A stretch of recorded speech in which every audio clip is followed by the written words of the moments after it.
اللہ اللہ اللہ اللہ۔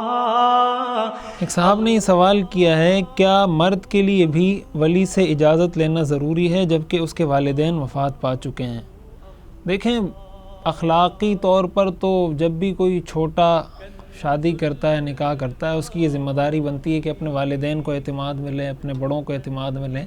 لیکن اس مسئلے میں جیسے انہوں نے لکھا ہے کہ اس کے والدین بھی وفات پا چکے ہیں، تو شریعت نے جو ولی سے اجازت لینے کا حکم دیا ہے یہ عورت کو دیا ہے، اور عورت کو اس لیے دیا ہے کہ تاکہ وہ غیر کفو میں نکاح نہ کرے، کسی ایسی جگہ کسی ایسے مرد سے وہ نکاح نہ کرے جو پیشے کے لحاظ سے یا کسی جن چیزوں کا شریعت نے اعتبار کیا ہے، اسلام کا، اسی طرح اور جن چیزوں کا شریعت نے اعتبار کیا ہے، ان چیزوں میں وہ عورت سے کم نہ ہو۔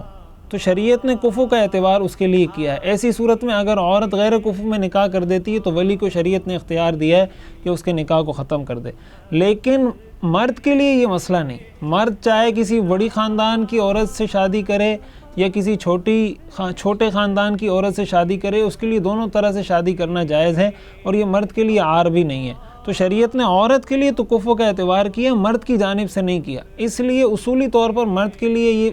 ضروری نہیں ہے کہ اپنے اولیاء سے، اپنے ولی سے اجازت لے، اور اس صورت میں جب اس کے والدین بھی وفات پا چکے ہیں تو اس کے لیے ضروری نہیں۔ البتہ ظاہر ہے وہ ایک معاشرے میں رہ رہا ہے، اس کا ایک خاندان ہوگا، اس کے کچھ بڑے ہوں گے، ان کو اعتماد میں لے لینا چاہیے تاکہ ان کی سرپرستی حاصل ہو، تاکہ اچھے طریقے سے سارے معاملات اپنے انجام تک پہنچ سکیں۔ اللہ اللہ اللہ اللہ